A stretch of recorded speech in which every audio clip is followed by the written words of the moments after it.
noite. O tema da mensagem hoje é o dia da expiação, ou melhor dizendo, o dia do perdão. E nós queremos olhar esse texto na perspectiva como aqui já um sinal do perdão final que Deus preparou para nós em Cristo Jesus. Então leia o texto nessa perspectiva. O dia mais importante da nação de Israel era este aqui. Tudo convinha para cá. E veja o que o texto diz para que possamos aplicar na nossa vida cristã. Capítulo 16, Levítico, inicia assim o verso 1. Falou o Senhor a Moisés, depois que morreram os 2 filhos de Arão, tendo chegado aqueles diante do Senhor. Então disse o Senhor a Moisés, dize a Arão, teu irmão, que não entre no santuário em todo o tempo, para dentro do véu, diante do propiciatório, que está sobre a arca, para que não morra. Porque aparecerei na nuvem sobre o propiciatório. Então, claramente, você já lembra as divisões do tabernáculo. O pátio externo, você tem o santo lugar e o santo dos santos. O santo lugar, as 3 mobílias, a mesa de propiciação, os pães, o candelabro e o altar de incenso. E ali, então, aquele serviço diário que os sacerdotes ficavam realizando. Mas no santo do santo, ele não poderia entrar. No dia que ele quisesse, na hora que ele quisesse. E aqui, então, nós temos essa orientação logo depois que os 2 filhos de Arão morreram, porque eles levaram fogo estranho diante do Senhor. Vamos continuar a leitura no verso 3. Entrará Arão no santuário com isto, um novilho para oferta pelo pecado e um carneiro para o holocausto.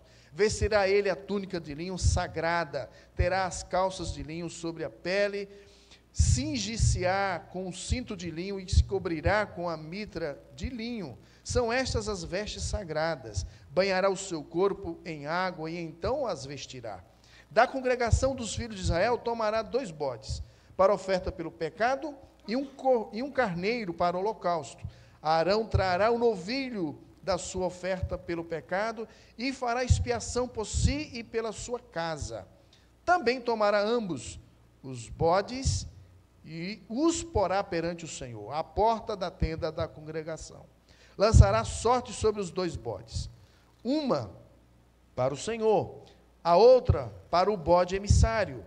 Arão fará chegar o bode sobre o qual cair a sorte para o Senhor e o oferecerá por oferta pelo pecado. Mas o bode sobre que cair a sorte para o bode emissário será apresentado vivo perante o Senhor para fazer expiação por meio dele e enviá-lo ao deserto como bode emissário. Eu queria pular com vocês para o verso 16. Afim fará expiação pelo santuário, por causa das suas impurezas, ou das impurezas dos filhos de Israel, e das suas transgressões, e de todos os seus pecados. Da mesma sorte fará pela tenda da congregação, que está com eles no meio das suas impurezas.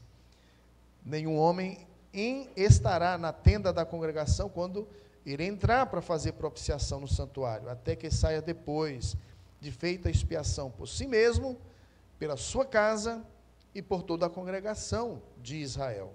Verso 20. Havendo, pois, acabado de fazer expiação pelo santuário, pela tenda da congregação e pelo altar, então, expiação pelo santuário, tenda da congregação, pelo altar, então fará chegar o bode vivo.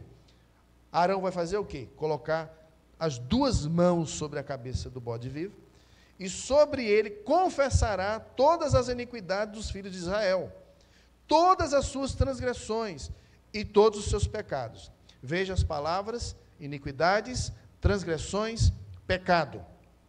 Verso 22, assim aquele bode levará sobre si todas as iniquidades deles para a terra solitária, e o homem soltará o bode no deserto. Depois, Arão virá à tenda da congregação e despirá as vestes de linho que havia usado quando entrara no santuário, e ali as deixará. banhará o seu corpo com água no lugar santo e porá suas vestes. Então sairá, e ele vai fazer o quê? Vai continuar oferecendo o holocausto pelo povo, e fará expiação por si mesmo e pelo povo. Ele fala dos detalhes de queimar, né, fazer os sacrifícios, e aí finalmente o verso 29, isso vos será estatuto perpétuo. No 7º mês, aos 10 dias do mês, afligireis a vossa alma, nenhuma obra fareis, nem o natural, nem o estrangeiro que peregrina entre vós, porque naquele dia se fará expiação por vós, para purificar-vos, e sereis purificados de todos os vossos pecados perante o Senhor. É sábado de descanso solene para vós outros, e nesse dia é para fazer o quê? Afligir a alma. É estatuto perpétuo. Quem for ungido e consagrado para oficiar como sumo sacerdote no lugar do seu pai, fará expiação, havendo posto as vestes de linho, as vestes santas, fará expiação pelo santuário, pela tenda da congregação e pelo altar. Também a fará pelos sacerdotes e por todo o povo da congregação. Isso vos será por estatuto perpétuo, para fazer expiação uma vez por ano pelos filhos de Israel, por causa dos seus pecados. E fez Arão como o Senhor ordenara a Moisés. Amém? Que Deus abençoe essa palavra em nosso coração, e agora abre o nosso entendimento para compreendê-la.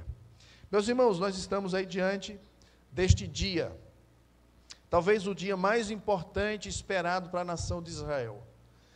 Eu não sei o que é mais importante, qual o acontecimento espetacular que você lembra, que marcou a sua vida.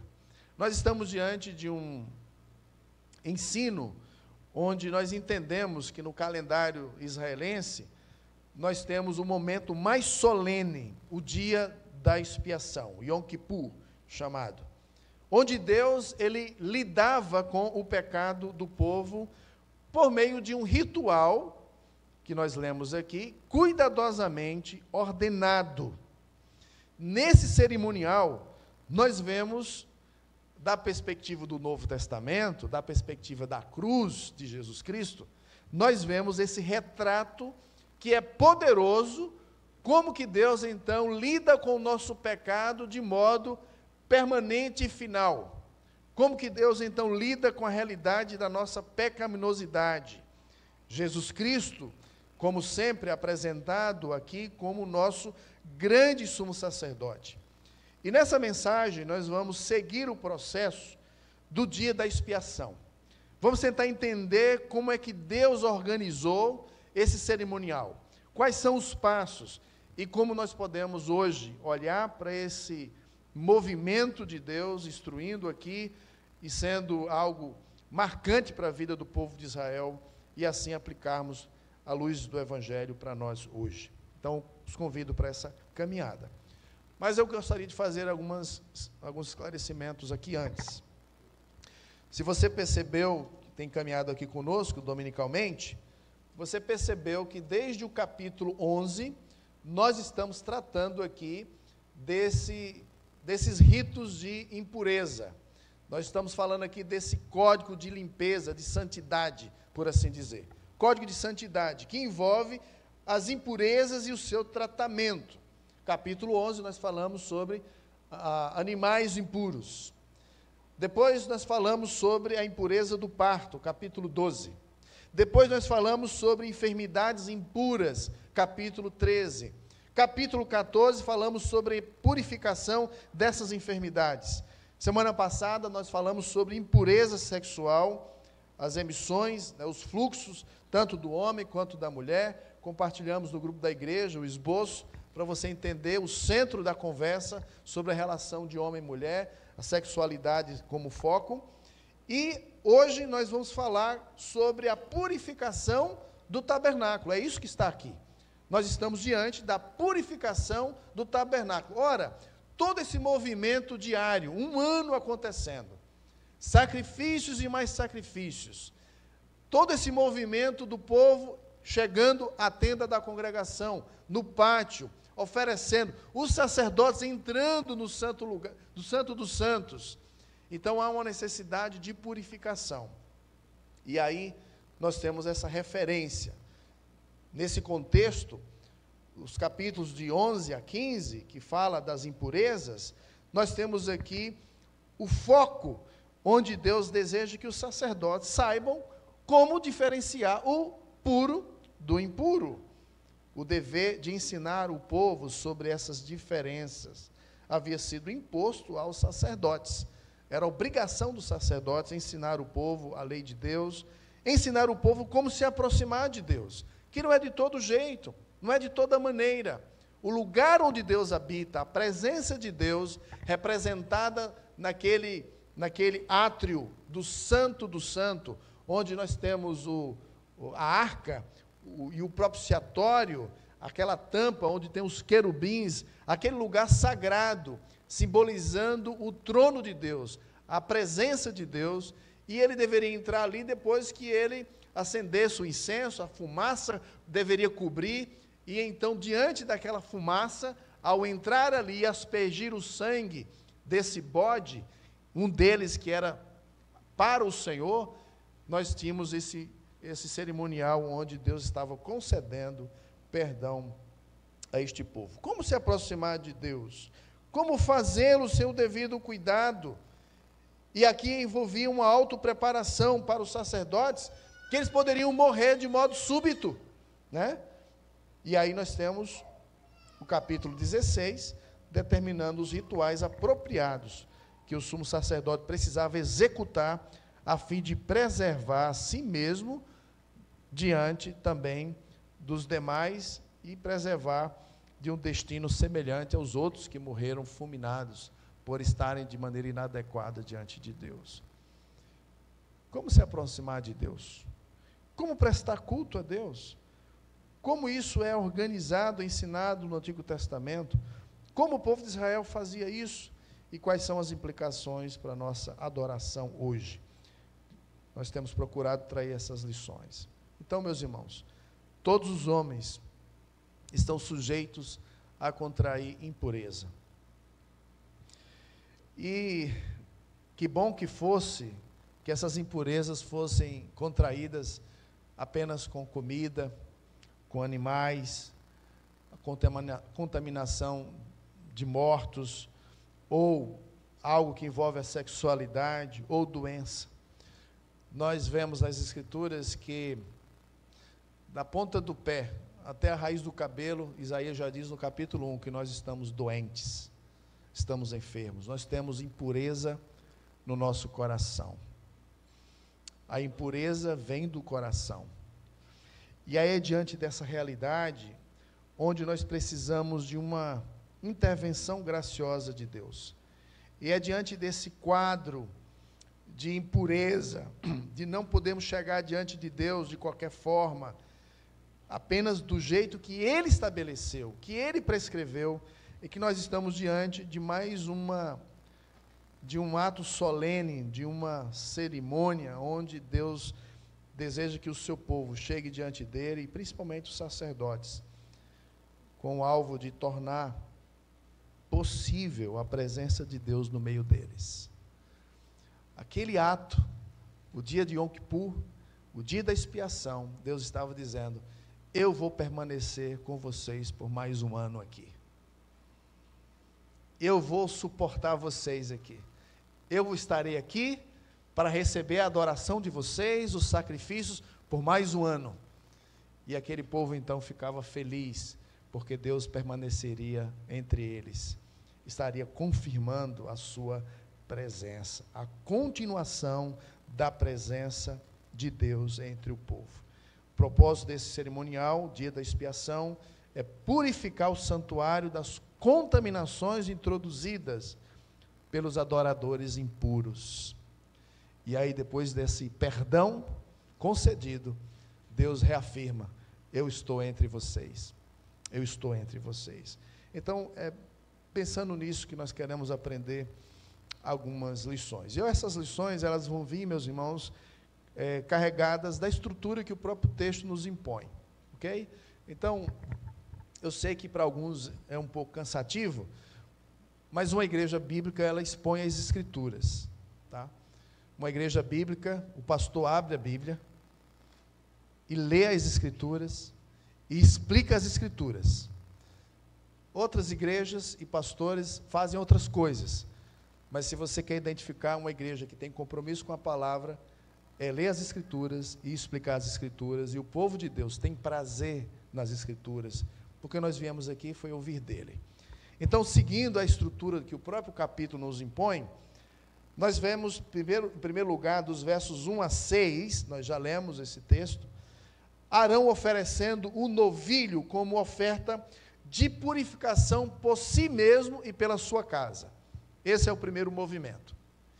O segundo, a partir do verso 7 e 8, nós temos Arão lançando sortes para decidir qual dos dois bodes deveria ser dedicado ao Senhor, morto, e o seu sangue levado à presença do Senhor lá no Santo dos Santos, e qual bode deveria então ser enviado ao deserto, em que o sacerdote confessaria os pecados na cabeça desse bode, e alguém escolhido levaria esse bode para o deserto, simbolizando então que os nossos pecados foram para longe de nós, e esse bode no deserto, no penhasco, em um lugar ele seria destruído. Então, os nossos pecados foram destruídos, afastados de nós, como uma imagem, uma ilustração do poder do perdão de Deus sobre a nossa vida.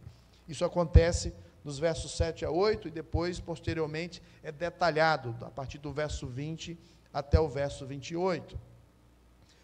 O bode, então, para a oferta de purificação, é o primeiro movimento, a partir do verso 9, e o outro bode é apresentado diante do Senhor e então enviado ao deserto, finalizando então assim a nossa compreensão.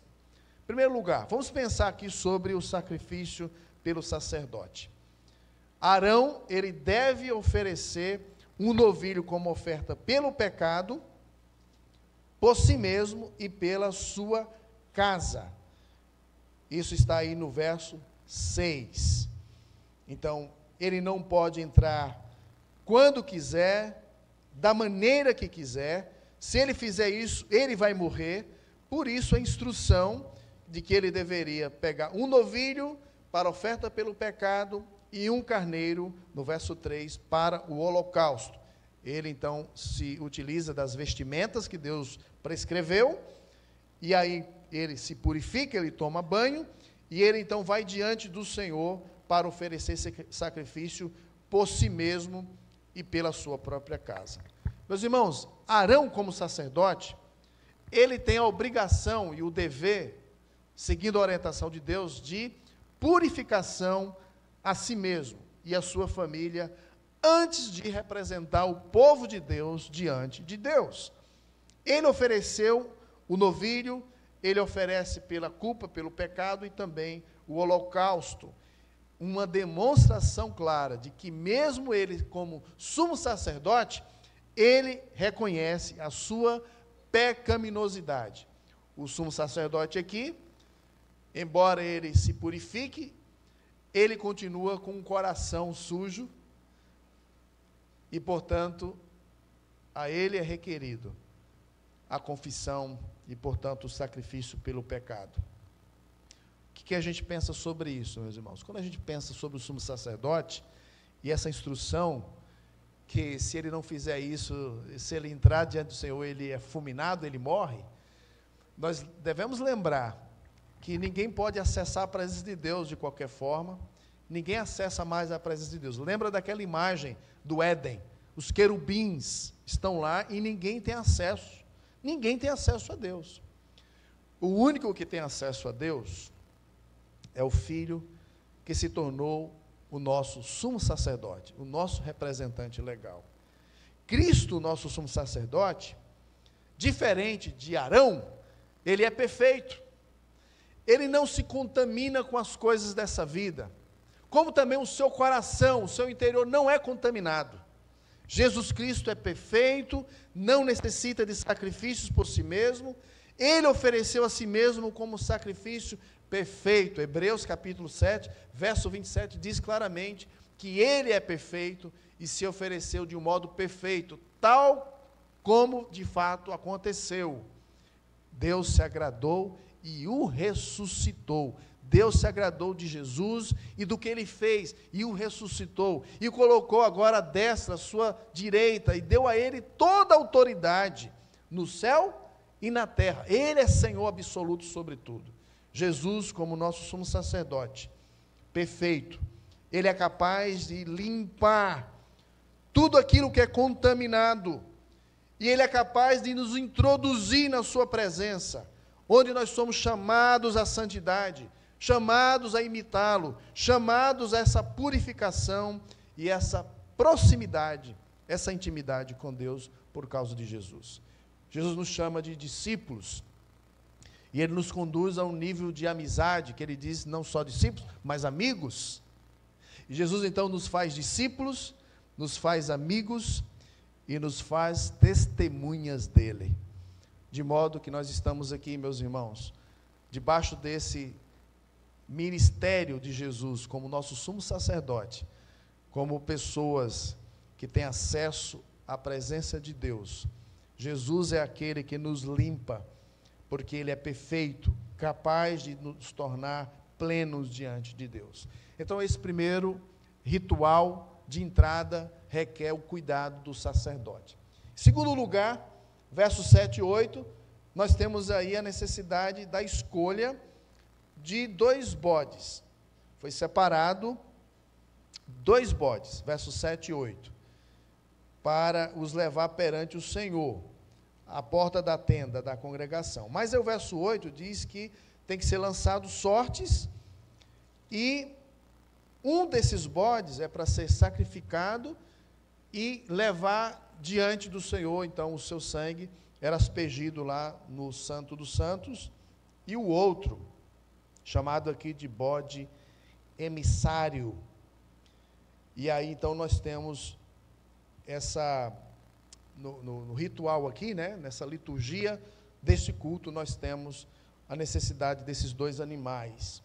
E a decisão divina, onde ele então escolhe, onde um desses bodes vai apontar para a imagem que nós temos, simbolizando a justiça e a misericórdia de Deus, porque o que o pecador merece? A alma que pecar, essa morrerá. Então, um desses animais, um bode, é morto. O pecado, o salário do pecado é morte. Então, essa ideia de que o pecado precisa ser pago. Lembre-se, irmãos, quando a gente peca, não tem o que a gente fazer, não. Pecado não se explica.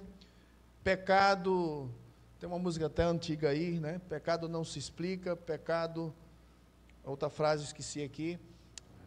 Pecado se paga. Tem que pagar por ele, e paga com a vida. E Jesus Cristo, então, ele pagou por esses pecados, dando a sua vida, entregando a sua vida por nós. Nesse caso, um desses bodes simboliza a justiça e a misericórdia de Deus, quando o pecado que exige morte.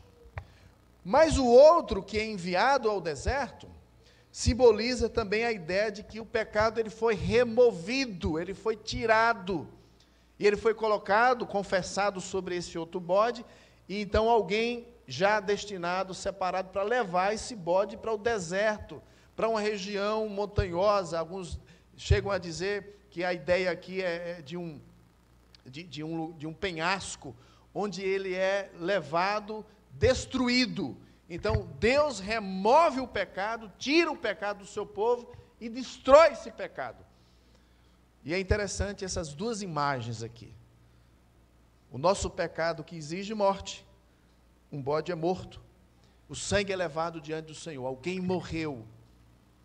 Então, o perdão é concedido diante de uma declaração de morte. Está aqui o sangue, a vida se foi. E o outro bode ilustrando que o pecado foi levado para longe, ele foi destruído. Essa basicamente é a ideia. Meus irmãos, Jesus ele cumpre esses 2 papéis aqui. Jesus, tanto ele foi sacrificado pelos nossos pecados, E talvez vale a pena a gente chegar em Isaías 53, para a gente não ficar parado aqui, alguns textos que corroboram para essa ideia. E lembre como Isaías descreve, usando algumas palavras que são repetidas, Jesus tomando sobre si essa ideia de ele carregar os nossos pecados. Então, ele como Cordeiro de Deus, servo sofredor, ele morre, ele foi oprimido, ele foi conduzido a uma experiência de rejeição, verso 3, homem de dores, e que sabe o que é padecer, como um de quem os homens esconde o rosto, ele era desprezado, dele não fizemos caso. Ele tomou sobre si, verso 4, nossas enfermidades, dores, levou sobre si. Nós o reputávamos por aflito, ferido de Deus e oprimido. Alguém vai dizer assim, rapaz, esse homem aí aprontou, viu? Esse camarada aí é um pecador desgraçado. Para ele estar sofrendo tanto, para ele ser tanto rejeitado, para ele receber toda essa punição, esse aprontou. Esse é um pecador desgraçado que merece castigo mesmo. Deus está castigando veementemente esse homem pelos pecados que ele praticou. Só que aí Isaías vai dizer, não. Mas os pecados que ele está pagando não são os pecados dele. São nossos. Os nossos pecados estão sobre Jesus. Então, Jesus como sendo sacrificado pelos nossos pecados, e ao mesmo tempo, sobre ele os nossos pecados, ele leva os nossos pecados para longe. Ele remove completamente os nossos pecados. E na leitura você vai perceber, no verso 4, sobre si as nossas enfermidades. No verso 5, foi traspassado pelas nossas transgressões, nossas iniquidades. Sobre ele estava, então, a paz, e pelas suas pisaduras nós fomos sarados. Verso 6 diz que estávamos desgarrados. Finalzinho do verso diz que mais o Senhor fez cair sobre ele o quê? A iniquidade de quem? De nós todos. Verso 8, parte B, porquanto foi cortado da terra dos viventes, por causa de quê? Da transgressão do meu povo foi ele ferido. Então essa imagem de que Jesus, ele cumpre esses papéis, ao mesmo tempo, ele recebe o julgamento, a justiça de Deus, as trevas de Deus veio sobre o filho dele.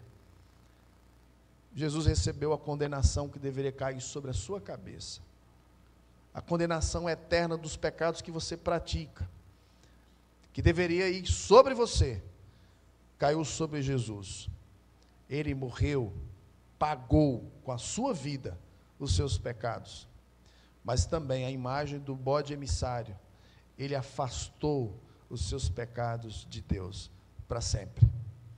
Deus não incomoda mais com os seus pecados, os que você praticou no passado, os que você praticou hoje, e nem o que você vai praticar amanhã durante essa semana.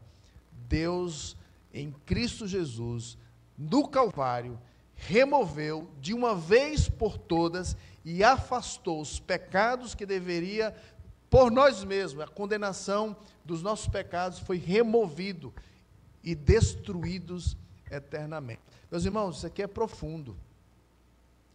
E eu lamento muito, meus irmãos, que a nossa mente mundana dos dias pós-modernos, hoje, a gente não consegue entender a profundidade disso aqui. Nós somos capazes de nos alegrarmos por tantas coisas, e talvez você termine esse ano fazendo o seu saldo de vida, o que deu certo, o que beneficiou, o que você ganhou, o que você perdeu, mas somos incapazes, meus irmãos, de avaliar profundamente aquilo que nós cantamos durante o dia, durante a semana, ou cantamos num culto como esse, cantamos a obra de Jesus, o que Ele fez por nós. Somos incapazes de avaliar a profundidade do bem que Ele nos fez. Meu amigo, seus pecados foram perdoados. Jesus na cruz disse, está consumado. Ele rasgou o escrito de dívida, jogou fora. Você não deve mais nada. Nenhum pecado mais te condena. Meus irmãos, isso deveria romper em nós uma gratidão, uma alegria, uma entrega, uma dedicação a Ele, inigualável. Crentes inoperantes, crentes que não servem no reino de Deus, são crentes que não entenderam o que aconteceu com a sua alma. Pessoas indiferentes à obra do Evangelho, indiferentes à adoração, indiferentes ao Cristo, é porque não entenderam do que foi resolvido, da encrenca que foi resolvida. Jesus Cristo, Ele levou os nossos pecados para longe, removendo-os completamente. Amém, irmãos? Que bênção, irmãos. Vamos falar mais disso. Vamos orar mais sobre isso. Toda oração começa agradecendo. Senhor Jesus, obrigado. Sobretudo, não é porque as coisas estão bem. Obrigado porque eu fui perdoado. Obrigado porque o Senhor pagou pelos meus pecados. O que tu fizeste há 2 mil anos atrás ainda vale hoje. E vai valer até o fim. Obrigado, Jesus. Agradeça. Procure fazer isso com mais frequência. Louve a Deus pelo recurso divino em seu favor. O Salmo 103, verso 12, vale a pena você lembrar desse salmo. O salmo todo dá essa ideia de gratidão, de cantarmos aquilo que Deus faz em nosso favor, um louvor, né? A nossa alma bem dizer pelas misericórdias de Deus. O Salmo 103, o verso 12 especificamente, diz: quanto dista o Oriente do Ocidente, assim afasta de nós as nossas transgressões. Como um pai que se compadece de seus filhos, assim o Senhor se compadece dos que o temem. Ele conhece a nossa estrutura, sabe que somos pó. Quanto ao homem, os seus dias são como relva, como flor. Então ele vai enaltecendo a misericórdia de Deus. Então, meus irmãos, lembrem, Jesus Cristo, Ele cumpre esse papel nesse ritual solene, o dia da expiação, esses 2 animais, simbolizando o pecado que precisa ser pago pela vida. Esse animal é morto e o outro, então, leva para junto de nós, leva para distante de nós os nossos pecados. Vivamos assim, meus irmãos, como perdoados, gratos pela salvação que Ele nos deu, e que essa motivação, ela seja a causa da nossa obediência, que seja a causa da nossa obediência buscando a santidade, que o Senhor nos ajude a vivermos assim. Em terceiro lugar, nós temos o sacrifício pelo povo. Pegando essa estrutura da solenidade, desse cerimonial, então nós temos os sacerdotes, nós temos a escolha desses 2 animais, e agora nós temos o sacrifício pelo povo. Voltando para Levítico capítulo 16, o versículo 9, voltando para o nosso texto base, o versículo 9 vai falar que Arão deve chegar o bode sobre o qual cair a sorte e oferecerá por oferta pelo pecado. O bode, então, esse que cair a sorte, o emissário, então, vivo perante o Senhor para expiar por meio dele e enviá-lo ao deserto como bode emissário. O verso 15, ele vai falar, depois que ele vai imolar, né, esse bode, vai matar esse bode, que é para oferta pelo pecado, que será para o povo, trará o seu sangue para dentro do véu. Guarda essa palavra, o véu. Você sabe, o véu separava as 2 salas. O santo dos santos do santo lugar. O véu, ninguém pode entrar. Então, ele vai levar para dentro, o sangue para dentro do véu, e fará com o seu sangue, como fez com o sangue do novilho, aspergi-lo-á no propiciatório e também diante dele. Assim fará expiação pelo santuário, por causa das impurezas dos filhos de Israel, suas transgressões, todos os seus pecados, de sorte que fará pela tenda da congregação que está com eles e no meio das suas impurezas. Nenhum homem entrará ou estará na tenda da congregação quando ele entrar para fazer a propiciação no santuário. Propiciar, desviar a ira de Deus, né? Então é um ato em que algo é apresentado, o sangue é apresentado, uma morte, uma vida foi entregue, e Deus então desvia a sua ira, e algo acontece que propicia, e Deus então nos aceita e acolhe em seu perdão. Quando a gente observa esse sacrifício pelo povo, a partir desse bode que caiu por sorte, que é sacrificado como oferta pelo pecado, a gente precisa lembrar do escritor de Hebreus, onde ele vai falar que o sangue do bode sacrificado, que foi aspergido no propiciatório, na tampa da Arca da Aliança, para fazer a expiação, esse ato, ele aponta, ou ele apontava, para o derramamento de sangue como um único meio de perdão. Sem derramamento de sangue, não há remissão, uma vida por outra vida.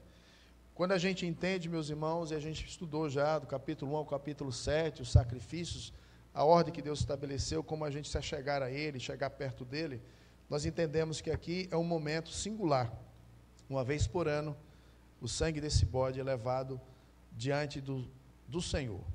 O sacerdote, então, deveria pegar um incenso, muita fumaça, ele não poderia entrar para ver a tampa e os querubins, ali é o sinal da presença de Deus, ele entrava e a fumaça estava tomando de conta. A gente canta até aquele cântico, né? No Santo dos Santos, né? A fumaça me esconde, né?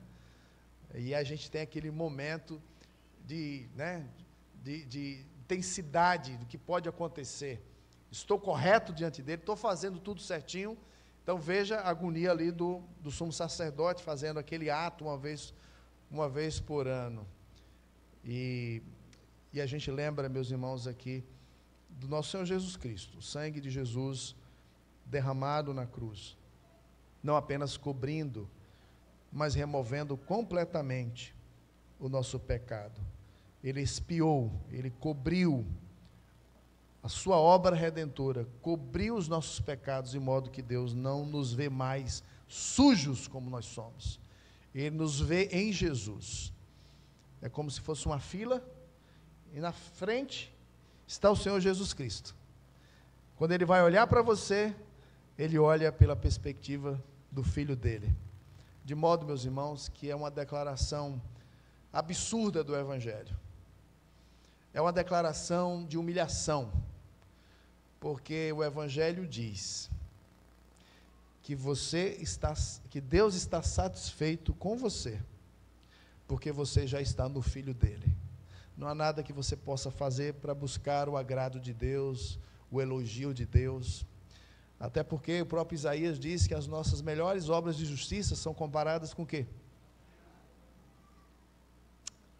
Fede diante dele. Tudo que um pecador faz é manchado pelo pecado. As melhores intenções que você possa ter. Deus é muito santo, santo, santo. Ele não aceita. A única obra que Ele aceita é a obra do Filho dEle. Então, quando você crê em Jesus, estar nele, é por causa disso que Ele te aceita e Ele já está satisfeito com você. Você não precisa estar preocupado em fazer coisas outras.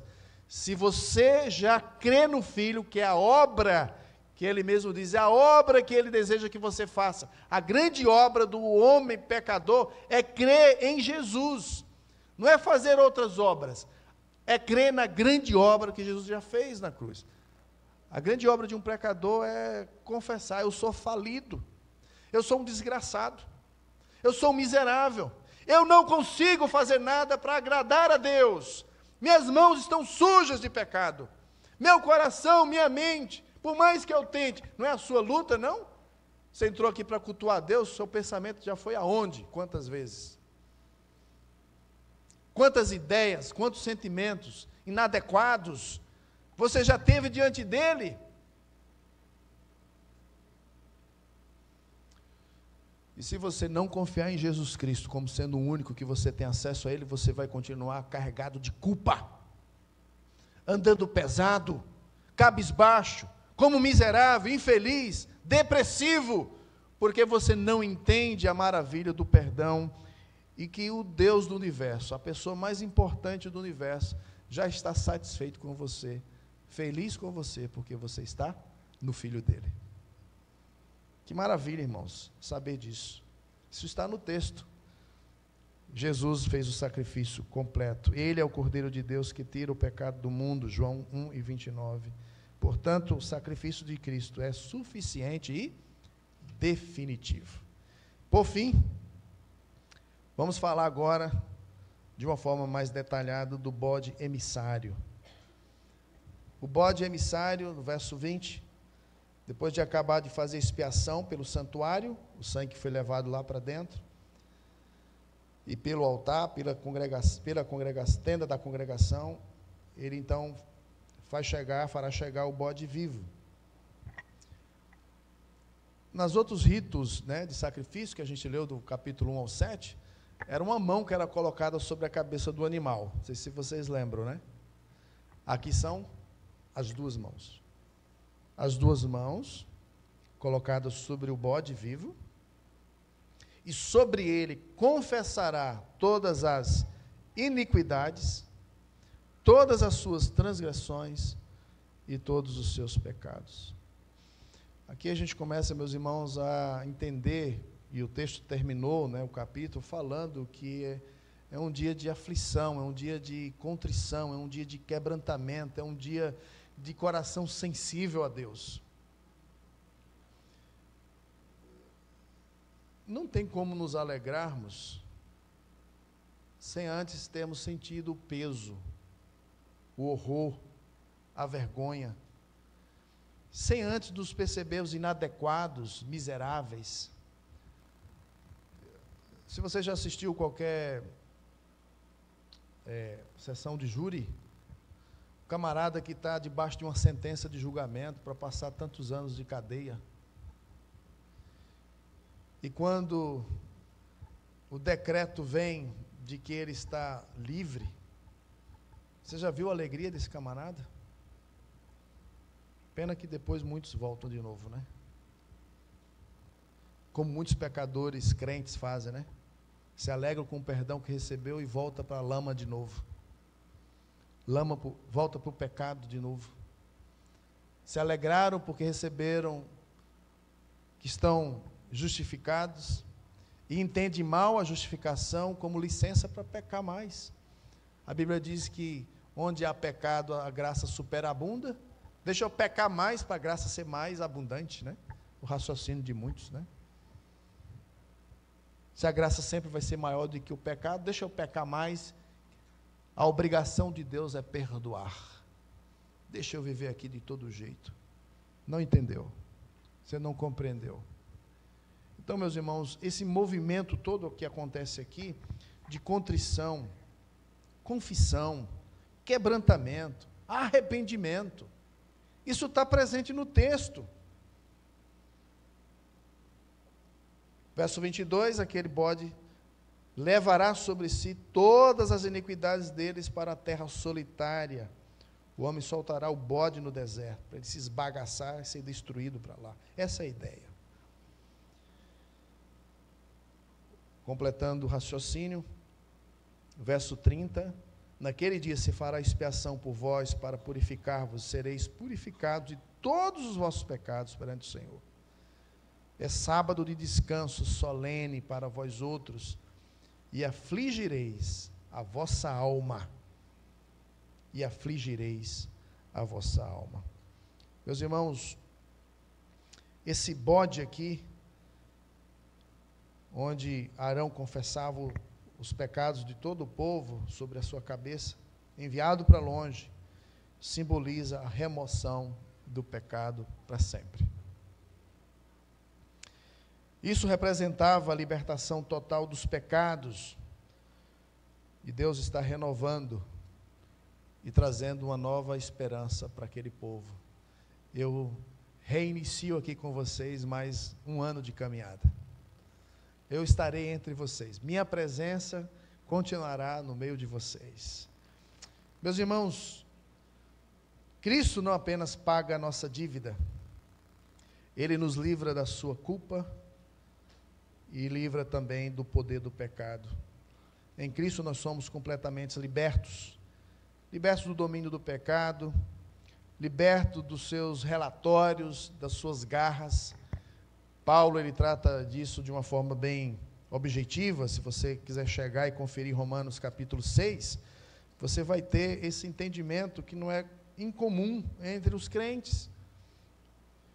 Porque em Cristo nós somos libertos, meus irmãos. Paulo aqui, no capítulo 6, ele vai falar que nós somos libertos da tirania do pecado. O pecado não mais terá domínio sobre vós. Ele vai descrever essa realidade no verso 14, né? Porque o pecado não terá domínio sobre vós, pois não estáis mais debaixo da lei. Vocês estão agora debaixo da graça. Capítulo 8, versículo 1 diz: agora os que estão em Cristo, já nenhuma condenação há. Já nenhuma condenação há para os que estão em Cristo Jesus. A lei do Espírito da vida nos dá esse princípio de viver para Ele. Ele nos perdoou. Portanto, não viva mais à sombra dos pecados de outrora. A nossa vida tem que sempre ser marcada por novidade, recomeço. E a Escritura nos conclama isso. Eu quero terminar fazendo algumas aplicações. Quando a gente vai para o Novo Testamento, o dia da expiação, nós não temos esse cerimonial como exigido para os cristãos, ok?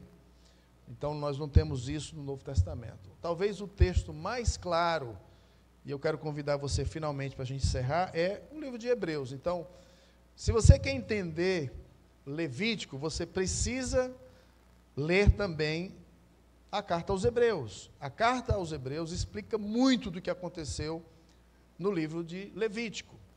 E o capítulo 9 é o capítulo que trata especificamente sobre esses sacrifícios que foram estabelecidos, esses rituais, e eu gostaria de notar com vocês o capítulo 9, onde no Novo Testamento nós temos o cumprimento em Cristo Jesus na cruz do Calvário. Em primeiro lugar, meus irmãos, o véu do templo que separava e que não permitia que ninguém acessasse a presença de Deus foi rasgado. Quando é que foi rasgado? No Calvário, quando Jesus expirou, vários acontecimentos sobrenaturais ocorreram. Um deles, o véu do templo, se rasgou. E o texto diz, rasgou como? Do alto para baixo. Significa o que isso? Significa o quê? Quem rasgou foi um ser humano, foi um homem. Quem rasgou foi o próprio Deus. Deus rasgou. E aquilo que proibia o homem de acessar sua presença foi removido. Na cruz, os pecados dos homens foram purificados uma vez por todas. Agora, todo homem que está em Cristo tem o direito, tem o privilégio, antes apenas reservado ao sumo sacerdote, uma vez por ano, a ter acesso à presença de Deus. Agora, por meio de Cristo, todo e qualquer crente, não tem classificação, não tem duas classes de crente. Todo e qualquer crente, se é crente e tem o Espírito de Deus, tem acesso uma vez por ano à presença de Deus. É assim? Tem acesso se for lá em Jerusalém, no templo lá, nas paredes que sobrou, nos muros lá de Jerusalém. Tem acesso se for lá tomar um banho, um batismo, que vai ter sexta-feira aqui, lá no Rio Jordão. É assim que tem que ir para lá? Tem acesso se vir aqui na igreja, tem que orar aqui na igreja. Se for na sua casa, e se você ficar sozinho também, não resolve não. Quando é que você tem acesso à presença de Deus, meus irmãos? Todo o tempo, em todo lugar. Nós adoramos a Deus, estamos diante dEle, claro, de modo informal, lidando com as questões ordinárias da vida, e de modo específico, intencionado, direto, como ocorre agora. Um culto de adoração. A natureza do pecado, meus irmãos, a necessidade da expiação, a superioridade do sangue de Cristo está aqui em vista. Os privilégios muito superiores ao que Arão tinha. Muito superior. Nós temos privilégios, muitos privilégios. Arão tinha que oferecer sacrifício por si mesmo. Tinha que repetir diariamente, regularmente. Ele tinha que ter a garantia de que estaria diante de Deus. E a repetição do sacrifício, a persistência desse pecador. Mas agora, meus irmãos, nós temos o resultado de que, em Cristo, nós podemos acessar a presença de Deus. Nós temos perdão completo. Perdão completo. Deixa eu dar uma dica para você, meu irmão. Quando pecar, você pode, de fato, pedir perdão. Senhor, me perdoe. E tem muitos crentes que pecaram de uma forma desastrosa. E depois de 20 anos, como eu escutei essa semana de alguém, depois de 20 anos, que cometeu um pecado vergonhoso, os acontecimentos de hoje, ela faz a leitura à luz do pecado que cometeu, e ela ainda vive debaixo de uma culpa. Eu peço perdão a Deus todo dia, pelo pecado que eu cometi, eu peço perdão todo dia, mas parece que Ele não perdoou, e eu tenho que dizer, minha irmã, está faltando fé, está faltando fé na Escritura, porque a Escritura diz, se confessarmos os nossos pecados, Ele é fiel e justo para perdoar. Então você precisa chegar diante dEle, confessar e dizer o quê? Obrigado pelo perdão dos pecados que o Senhor já me deu. Você já vai certo que tem perdão. Dificuldades nas relações conjugais, relacionais. É ruim você chegar para pedir perdão a alguém quando você sabe que aquela pessoa rancorosa não vai te conceder perdão. Ela nem quer falar com você. Não é ruim? Rapaz, eu vou ter que pedir perdão, mas fulano é coração duro, não quer falar comigo. Meus irmãos, a gente está sabendo que Deus está com o seu trono de graça escancarado, dizendo, vem, venha, só peça, só agradeça, já está providenciado. Quando Deus, na sua graça, expiava todos os pecados de todas as pessoas, Deus está dando um recomeço à sua nação. E Deus hoje à noite, irmãos, está dando um recomeço para você. Tem algum pecado que está te perturbando? Tem alguma situação que te perturba? Você está lidando com culpa? Sua vida cristã está enrolada, está emaranhada, você não consegue sentir a alegria da salvação, o anelo pelo Evangelho, a alegria de cultuá-lo. O pecado está abafando você, matando você. Confesse seu pecado. Vá para Jesus. O dia da expiação, Yom Kippur, é esse dia de perdão deliberado para você. Chegue diante dele com confiança de que ele já fez tudo o que você precisa. Eu quero terminar vendo com você alguns desses versos aqui de Hebreus capítulo 9, verso 11.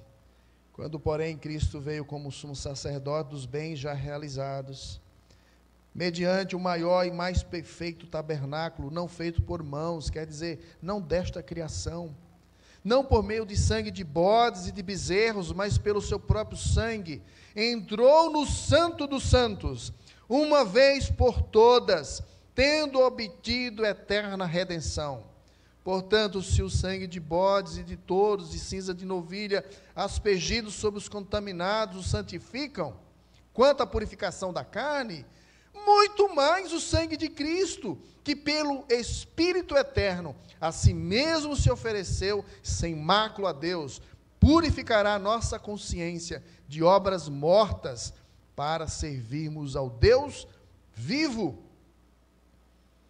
Olha a conexão, meus irmãos. Nós servimos o Deus vivo quando somos purificados em nossa consciência, recebemos plenamente a consciência do perdão dos pecados. Por isso mesmo, ele é mediador da nova aliança, a fim de que, intervindo a morte para a remissão das transgressões que havia sobre a primeira aliança, receba a promessa da eterna herança àqueles que têm sido derramados.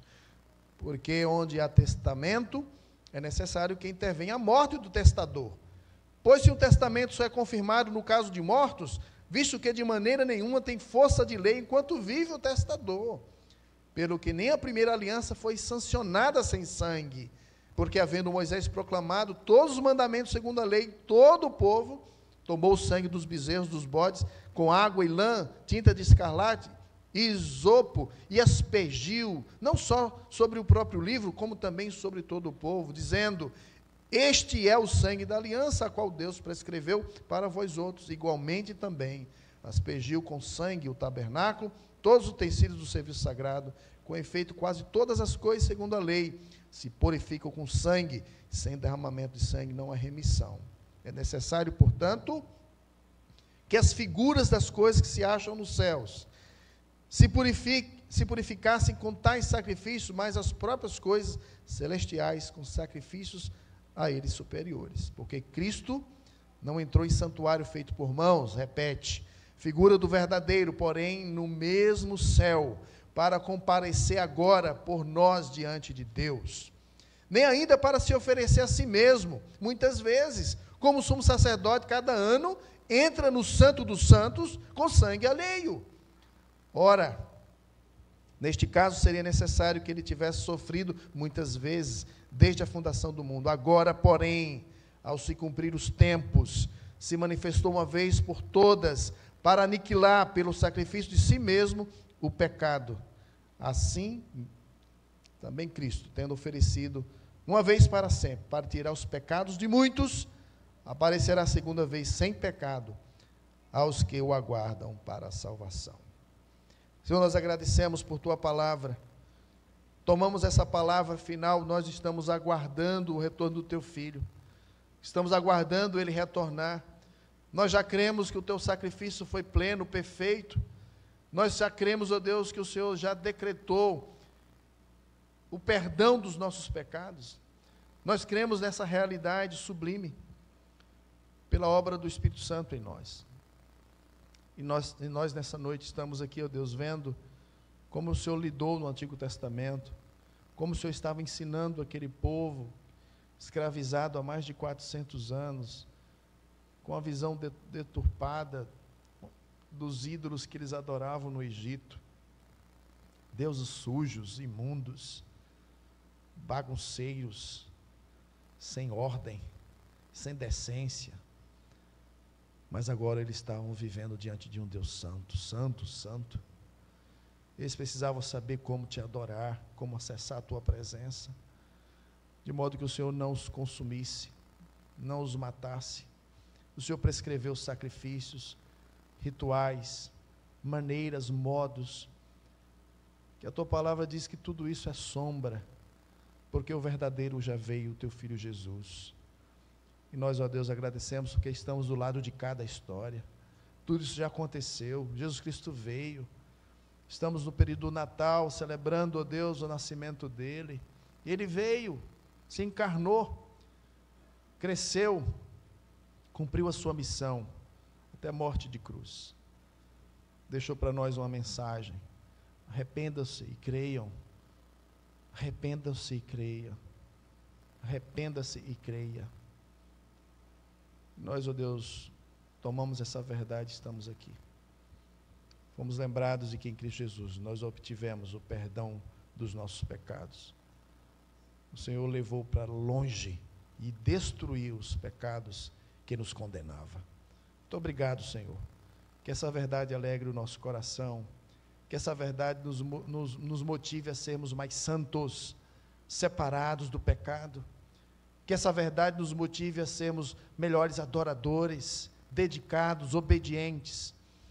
Que o Senhor Deus ministre graça ao nosso coração para vivermos santos para o Deus Santo, que é o Senhor, o Deus da Bíblia, o Deus da Escritura, o Deus Pai do nosso Senhor Jesus Cristo, o nosso Salvador, que em nome dele nós oramos. Amém?